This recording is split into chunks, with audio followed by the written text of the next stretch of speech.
What's the cruelest thing someone ever offered to pay you for? I was 19 when my college roommate Renata asked if I'd be interested in making quick money. We were both struggling, working part-time jobs while taking full course loads, living off ramen and discounted bread. When she said her cousin Theo needed help with something and would pay $5,000, I didn't ask enough questions. I should have. The meeting was at an upscale coffee shop downtown. Theo arrived in a tailored suit, designer watch catching the light. He ordered an espresso he never touched. He slid an envelope across the table, the paper thick and expensive, the kind that whispered money. "I need someone to pretend to be my dying sister for 48 hours, he said casually, like he was asking me to dog sit. I laughed, assuming it was a joke. He didn't laugh back. His actual sister, Fiona, had been estranged from their father for 8 years. The father was now on his deathbed, wanting to reconcile before he passed. He'd never met Fiona's husband or kids, only seen photos. Theo explained that Fiona refused to come. Too much trauma, too many bridges burned. But their father's will was structured so that if he died without reconciling with both his children, everything went to charity. "You look enough like her," Theo said, showing me photos on his phone. Similar height, hair color. Dad's vision is terrible now anyway. You just need to sit by his bed, hold his hand, maybe cry a little, let him apologize, tell him you forgive him. Then you leave $5,000 richer. The envelope contained $1,000 up front, 4 more when it was done. I needed that money desperately. My mom had been laid off. My younger brother needed surgery our insurance wouldn't cover. I'd already maxed out my credit cards and was 3 weeks behind on rent. The eviction notice had come on yellow paper that still sat on my desk, mocking me every morning when I woke up. "What did he do to her?" I asked. "Your sister. Why won't she come?" Theo's jaw tightened. His eyes went cold. "That's not relevant to the arrangement." I should have walked away. Every instinct screamed this was wrong, but I thought about my brother's medical bills, my mom's face when the eviction notice came, the degree I might have to abandon if I couldn't pay next semester's tuition, the future slipping through my fingers like sand. I took the money. 2 days later, I stood outside a private hospice room, wearing Fiona's clothes that Theo had provided, a blue cardigan she'd apparently worn in photos from years ago. He'd coached me on family stories, childhood memories, inside jokes. I'd memorized them like lines for a play I never auditioned for. "Remember," Theo whispered outside the door. He's sedated, barely conscious. Just be gentle. Make him believe. I walked in. The man in the bed looked nothing like I expected. Small, frail, oxygen mask covering most of his face. Machines beeped rhythmically. A nurse smiled and left us alone, pulling the door closed with a soft click. I sat in the chair beside him and took his papery hand, just like Theo instructed. His eyes opened slightly, clouded with medication and age. "Fiona?" His voice was barely a whisper. "I'm here, Dad," I said, the words tasting like poison on my tongue. Tears began streaming down his face. "I'm so sorry. For everything. I should have protected you. I should have believed you." My stomach dropped. The weight of what I was doing suddenly crushed me. "Your uncle," he continued, struggling to breathe. "I should have known. Should have stopped him. I failed you." The room started spinning. This wasn't about some generic family argument. This was about abuse, trauma, a father who'd chosen the wrong side. "I forgive you," I whispered, because that's what Theo paid me to say. The man's grip tightened on my hand with surprising strength. "Promise me you're happy now, that you're safe, that he can't hurt you anymore." I opened my mouth, but before I could respond, a woman's voice came from the doorway. "What the hell is going on here?" I turned. Standing there was someone who looked exactly like the photos Theo had shown me, but older, angrier, and very real.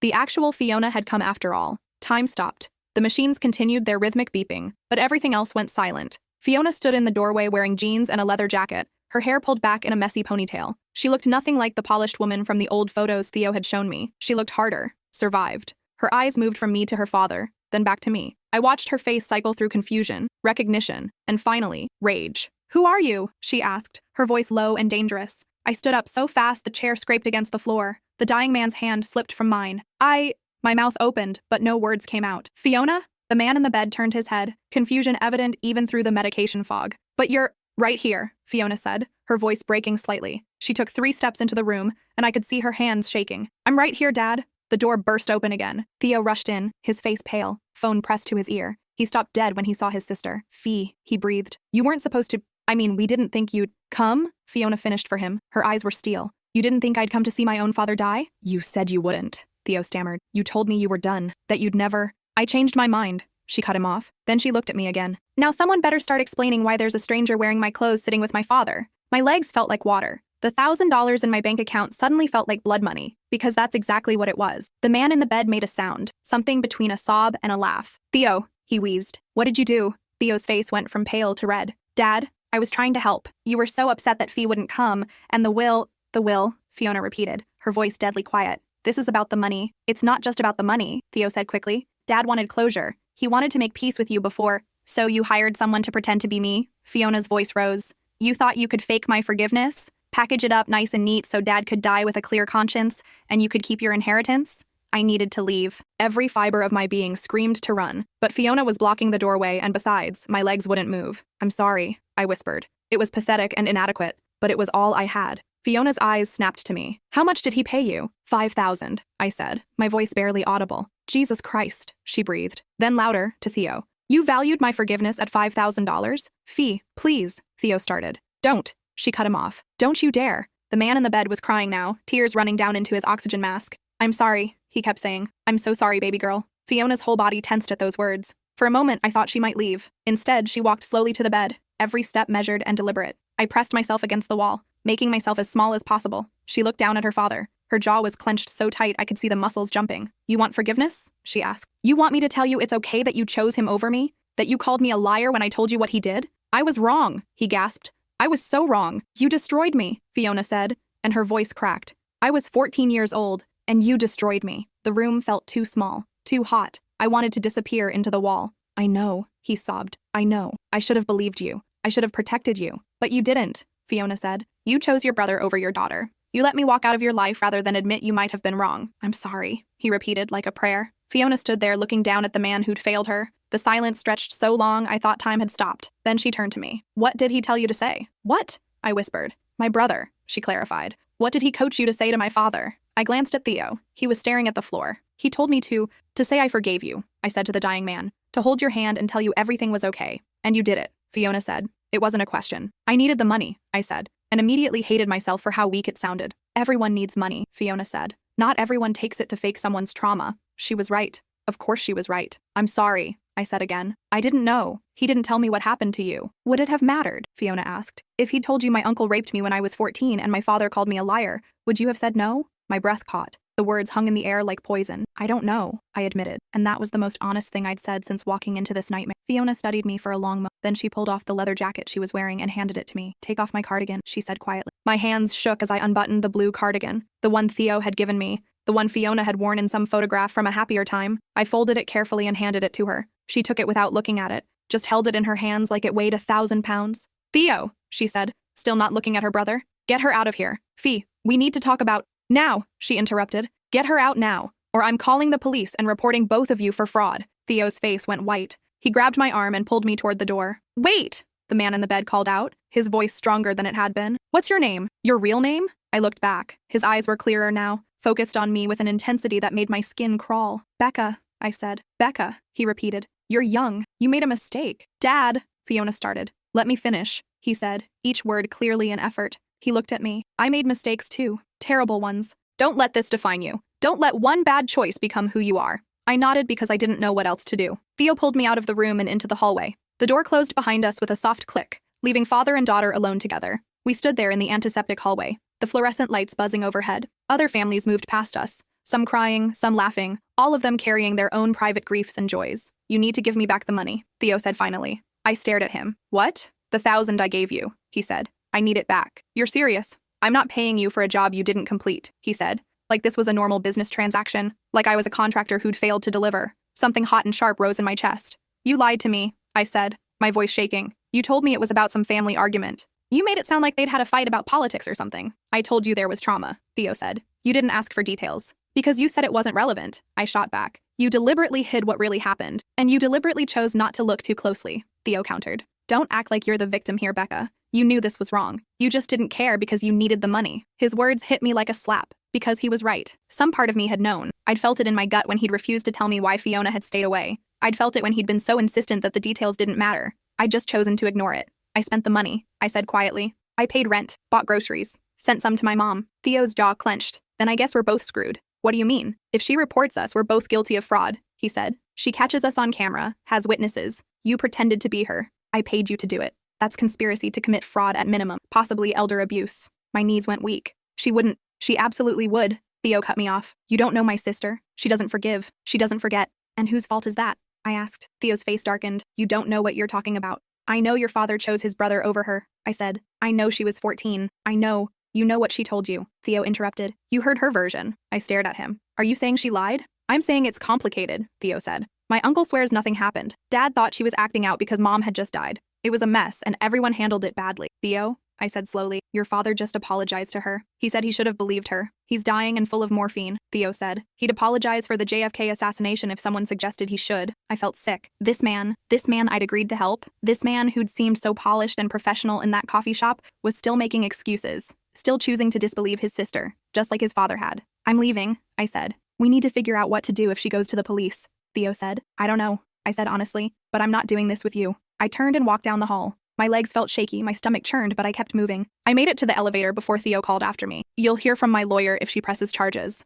I didn't turn around. I pressed the down button and waited. The elevator took forever. When I finally made it outside, the cold air hit me like a wall. I'd left Fiona's cardigan upstairs, was wearing only my thin t-shirt. I started walking, not sure where I was going, just needing to move. My phone buzzed. Renata. How'd it go? She texted. Did you get the rest of the money? I stared at the message. Renata had set this up. She'd known her cousin needed someone to pretend to be his dying sister. And she'd thought of me. Had she known the real story? Or had Theo lied to her too? I called her. Hey, she answered brightly. So did you know? I interrupted. Silence. Did you know what really happened with his sister? I pressed. Becca? Did you know she was abused and her father didn't believe her? More silence. Then, quietly, Theo said it was complicated. That's not an answer. He said there was family trauma and his dad wanted to make peace before he died, Renata said. He said his sister was being stubborn and holding a grudge over something from years ago. She was raped by their uncle when she was 14, I said, my voice flat. Her father chose to believe the uncle over her. Renata sucked in a breath. He didn't tell me that. Would it have mattered? I asked, echoing Fiona's question to me.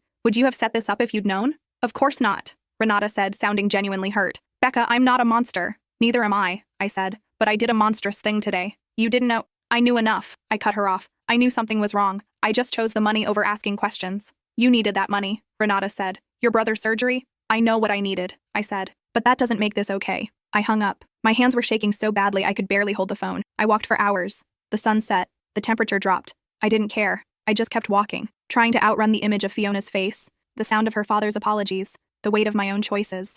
Eventually, I found myself at my mom's apartment. I hadn't planned to go there, but my feet had carried me anyway. She opened the door in her bathrobe, eyes widening when she saw me. Becca, what happened? You're freezing. She pulled me inside, wrapped a blanket around my shoulders, made me tea I didn't drink. She sat beside me on the couch and waited. I told her everything. When I finished, she was quiet for a long time. Then she reached over and took my hand. You made a mistake, she said finally. A big one. I nodded, tears streaming down my face. But you stopped, she continued. When you realized what you'd really agreed to, you stopped. That matters. Does it? I asked. I still took the money. I still lied to a dying man. I still helped Theo try to steal his sister's forgiveness. Yes, my mom said firmly. It does matter. You can't undo what you did, but you can choose what comes next. Fiona might press charges, I said. I could go to jail. Then we'll deal with that, my mom said. But running from it won't make it better. Neither will drowning in guilt. How can I not feel guilty? I asked. Mom, I looked into that man's eyes and lied to him about the worst thing he'd ever done. I gave him false absolution. I know, she said, and you're going to have to live with that. But Becca, you're 19.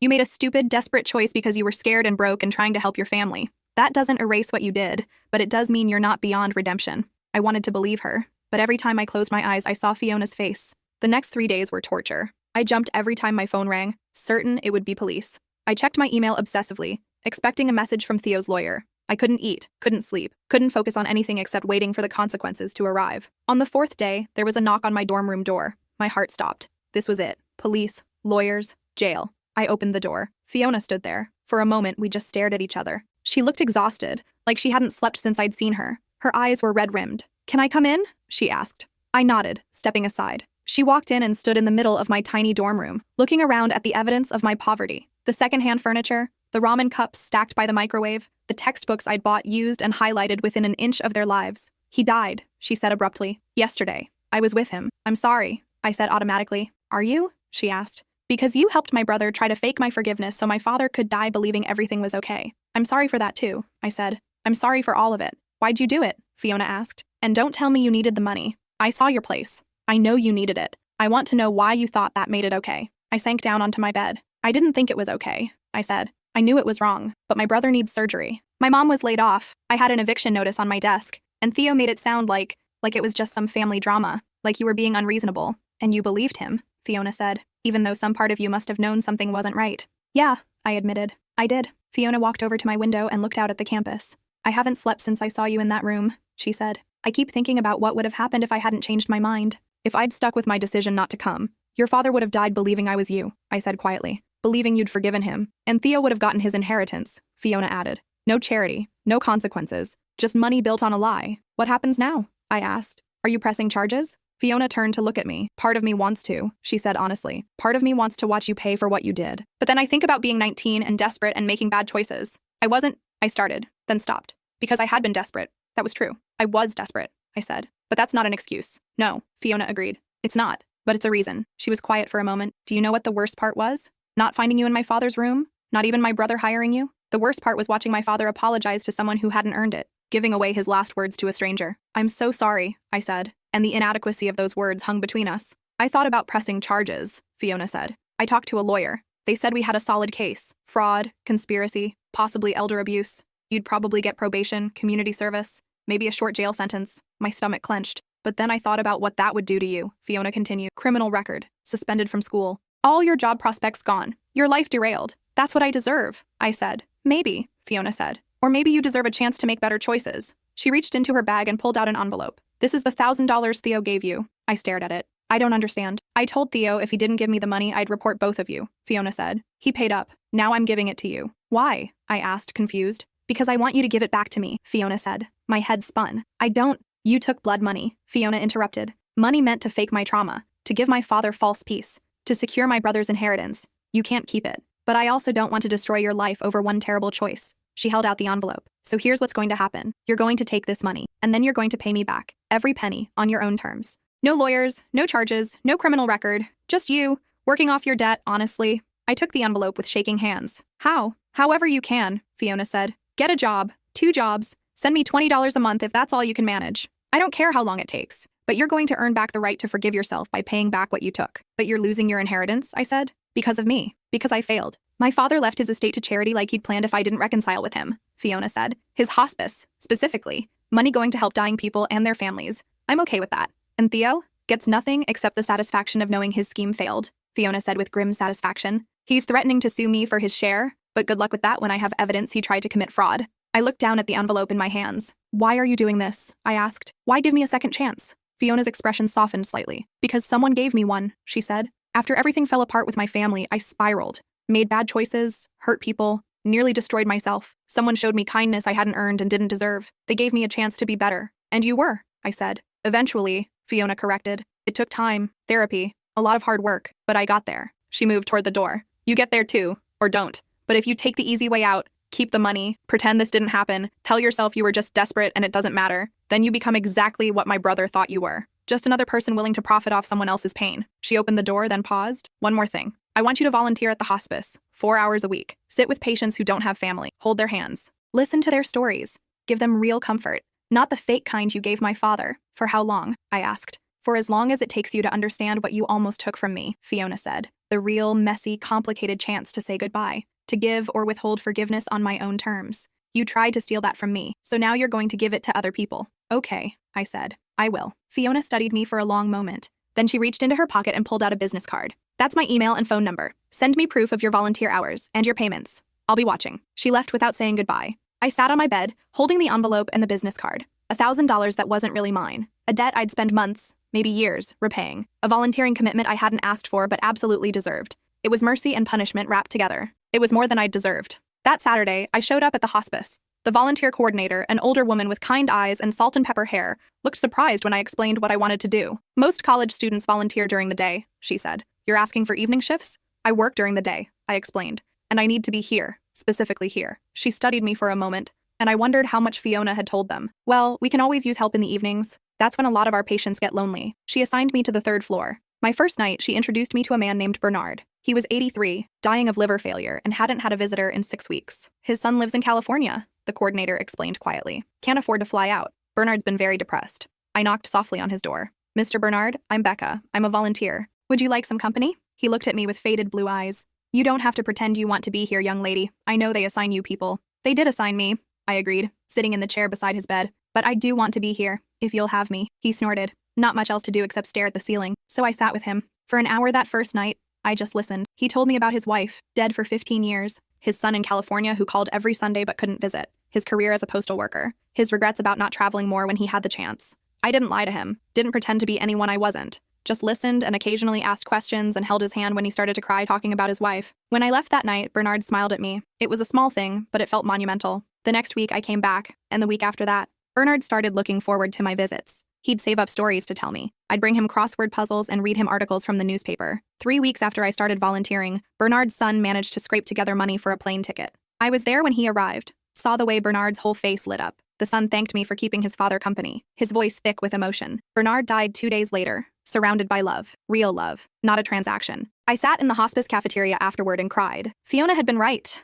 I needed to understand what I'd almost stolen from her, the raw, real chance to show up, to be present for someone's last days, to give or withhold forgiveness on your own terms, without someone else's agenda. Over the next months, I sat with 7 more patients. Some had families that came regularly. Others, like Bernard, were alone. I learned their stories, heard their confessions, their regrets, their joys. Sometimes they asked me about my life. I told them the truth, that I was a broke college student trying to be better than I'd been. One woman, Agnes, asked me why I volunteered. I did something terrible, I told her honestly. I'm trying to make up for it. What did you do? She asked. I hesitated, but Agnes was dying, and she'd shared her deepest regrets with me. She deserved the truth, so I told her. Everything. The money, Theo, the dying father, Fiona in the doorway. When I finished, Agnes was quiet for a long time. Then she reached over and patted my hand with her papery skin. You know what the difference is between a mistake and a sin? She asked. I shook my head. A mistake you learn from, she said. A sin you repeat. Sounds to me like you're learning. I wanted to believe her. At the same time, I was working 2 jobs. One at a campus bookstore, one at a diner, and sending Fiona $50 a month. It was all I could manage after rent and food and keeping my mom afloat. At that rate, it would take me nearly 2 years to pay back the $1,000. Fiona sent me a receipt each time, nothing else. No words of encouragement or criticism, just acknowledgement that the payment had been received. 6 months in, I got an email from Theo. We need to talk, it said. Call me. I deleted it. He emailed again a week later. I'm serious. This concerns both of us. I blocked him. The third attempt came through Renata. She called me, her voice strained. Theo's threatening to sue you, she said, for breach of contract. I laughed. It was a bitter sound. What contract? The one where he paid me to commit fraud? He says you took money under false pretenses, Renata said. That you knew you couldn't complete the job but took the payment anyway. He's bluffing, I said. If he takes me to court, Fiona will testify. He'll end up admitting to fraud. He knows that, Renata said. But he's desperate, Becca. His father's will was read. Everything went to charity just like Theo feared. He's broke and angry and looking for someone to blame, so he's blaming me. Yeah, I thought about it. About Theo in his expensive suit, ordering espresso he didn't drink, sliding that envelope across the table like he was doing me a favor. About how he'd lied to me, manipulated me, used my desperation against me. About how I'd let him. Tell him if he contacts me again, I'm sending everything to the police, I said. The emails, the payment records, everything. Let him explain to a judge why he paid someone to impersonate his sister to a dying man. Renata was quiet. Are you sure? He's my cousin, and I'm your friend, I said. Or I was. But you brought me into this, Renata. You set this up without asking enough questions. So yeah, I'm sure. She hung up without saying goodbye. I never heard from Theo again. A year after that day in the hospice room, I was sitting with a new patient, a woman named Dorothy who was dying of pancreatic cancer. She'd been asking about my schooling, my major, my plans. You've got a kind soul, she said suddenly. I can tell. You've been hurt, but you haven't let it make you cruel. I thought about the girl who'd taken Theo's money, who'd put on a dead woman's cardigan and sat beside a dying man's bed and lied to his face. I'm not sure that's true, I said. It is now, Dorothy corrected gently. Maybe it wasn't always, but it is now. I'm 86 years old and I've gotten good at reading people. You're carrying something heavy, but you're carrying it with grace. That night, I went home and counted up the money I'd sent Fiona. $950. Another month and I'd be done. I thought about what came after. Would Fiona and I just part ways? Would there be closure? What did closure even look like for something like this? When I sent the final $50, I included a note. The first I'd sent beyond the payment receipts. That's everything. Thank you for giving me the chance to pay it back. Thank you for not destroying my life when you could have. I know I can't undo what I did, but I hope someday it'll matter that I tried to do better. I'm still volunteering. I think I'll keep doing it even though I fulfilled your requirement. It's taught me more than any class I've taken. I hope you're okay. I hope you found some peace with your father, even though your goodbye was stolen from you in the worst way. I'm sorry. I'll always be sorry. Becca. I hit send before I could second-guess myself. 2 days later, Fiona responded. Come to the coffee house on Maple Street. Saturday at 2 p.m. My stomach dropped. What did she want? To tell me in person that we were done? To give me a final lecture about what I'd done? I almost didn't go. But I'd learned something in the past year. Running from consequences didn't make them disappear. It just made them follow you longer. So Saturday at 2 p.m., I walked into the coffee shop. Fiona was already there, sitting at a corner table with 2 cups of coffee. I ordered for you, she said as I sat down. Black, 2 sugars. That's what you drink at the hospice, according to the night nurses. You've been checking on me, I said.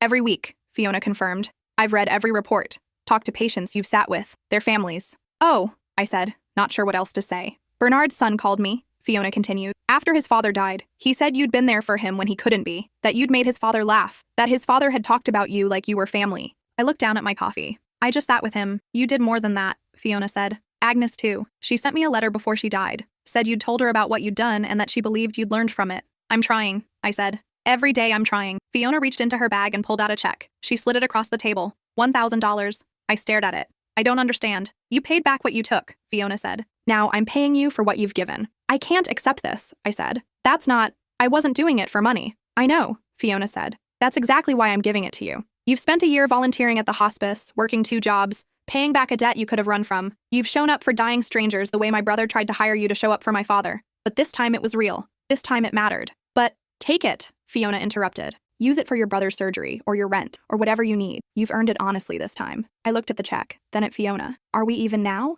I asked. Is this over? Fiona considered the question. I don't know if we'll ever be even, she said honestly. You were part of one of the worst moments of my life, but you've also spent a year proving that moment doesn't define you, that you can be better than your worst choice. I want to be, I said. I know, Fiona said. I've watched you become it. She took a sip of her coffee. I'm starting a foundation, in my father's name, to support families dealing with trauma and estrangement, counseling, mediation, legal support. I want to help people heal the kind of wounds my family couldn't. That's amazing, I said. I want you to work for it, Fiona said. Part-time, while you finish school. You'd help run support groups, coordinate volunteers, maybe work with the families of hospice patients. The pay isn't great, but it's steady. I stared at her. You want me to work for you? After everything? I want you to work with me, Fiona corrected. You know what it's like to make desperate choices, to be in an impossible situation and do the wrong thing. That perspective is valuable. You can help people who are standing where you stood, help them see there are other options. I don't know what to say, I admitted. Say yes, Fiona said simply, or say no. But don't say no because you think you don't deserve it. You've earned a second chance.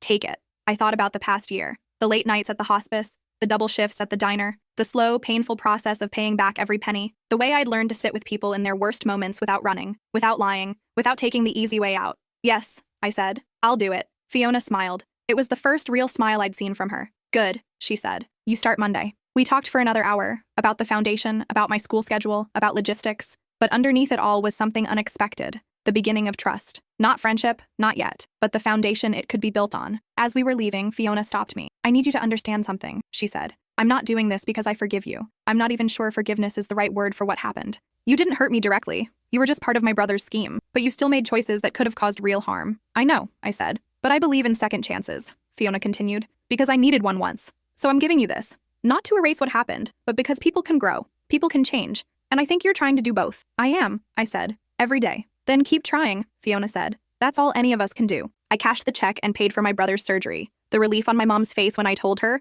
was worth every hour I'd worked, every sleepless night. Monday, I showed up at Fiona's foundation office, a modest space in a converted warehouse. She introduced me to the small team, a counselor, a legal advocate, and another volunteer coordinator. They knew my history. Fiona had told them everything. We all get second chances here, the counselor said when she saw my nervous expression. That's kind of the point. The work was hard. Harder than the hospice in some ways because these families were still fighting, still trying to bridge impossible gaps. I ran support groups for adult children of abuse survivors, helped coordinate family mediation sessions, sat in on meetings with lawyers helping people navigate protective orders and custody arrangements. And sometimes, late at night when the office was empty, I'd find Fiona at her desk staring at old photos of her family. Do you regret going back? I asked her once. That last day with your father? She was quiet for a long moment. I regret needing to, she said finally. I regret that my father spent years choosing the wrong side. I regret that my brother cared more about money than truth. But going back? No, I don't regret that. Did you forgive him? I asked. Before he died? Fiona looked at me with those steel eyes that had seen too much. I told him I understood he was sorry,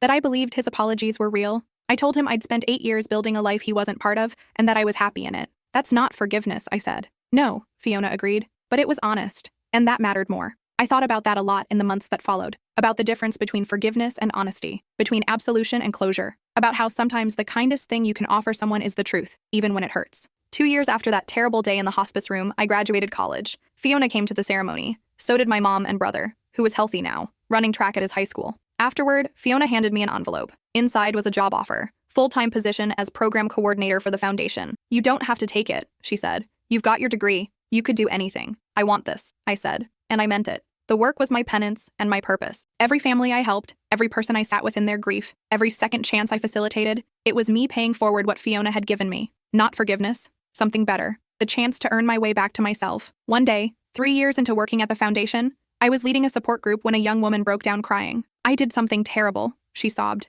I was desperate and I made a choice I can't take back and I don't know how to live with it. The group rallied around her with support and understanding. When the session ended, she stayed behind. How do you do it? She asked me. How do you help people when you haven't figured out how to help yourself? I thought about how to answer. About the girl I'd been at 19, taking blood money from a man in a tailored suit. About the year I'd spent paying it back, penny by penny. About the 100 hours of sitting with dying strangers, learning what real comfort looked like. You don't have to have it all figured out, I said finally. You just have to keep showing up. Keep trying. Keep choosing to be better than your worst moment. Does it get easier? She asked. I thought about Fiona, working late nights building something meaningful from the ruins of her family. About the families we'd helped reconcile or separate with dignity. About the second chances we facilitated every day. It gets different, I said. The guilt doesn't disappear, but you learn to carry it. And eventually, you build something good enough that it doesn't crush you anymore. She nodded, tears still streaming down her face. You'll get there, I promised. I know you will. Because you're here. Because you're trying. That's the first step. After she left, I sat alone in the group room. Through the window, I could see Fiona in her office, on the phone with a family in crisis, doing the hard work of helping people navigate their own complicated truths. My phone buzzed. A text from my mom. Your brother got accepted to college. Full scholarship. He says it's because of you, because you gave him the chance to be healthy enough to run, to dream. We love you. I read it twice, then set my phone down. That night, driving home, I passed the hospice. On impulse, I pulled into the parking lot. I'd stopped my regular volunteering when I took the full-time job at the foundation, but I still visited sometimes. The night nurse recognized me. Becca, we haven't seen you in a while. I know, I said. Just wanted to check in. Anyone need company tonight? She smiled. Room 314. He's been alone all week. I climbed the familiar stairs to the third floor, knocked softly on the door of room 314. Come in, a weak voice called. I walked in and sat in the chair beside yet another dying stranger's bed. Hi, I said. I'm Becca. Would you like some company? And for the next hour, I just listened. No lies, no pretense, no transaction, just presence. Real, honest, earned presence. It wasn't redemption. I'd learned redemption wasn't something you achieved like a goal or a grade, but it was something. It was choosing, every day, to be the person Fiona had given me the chance to become. It was enough.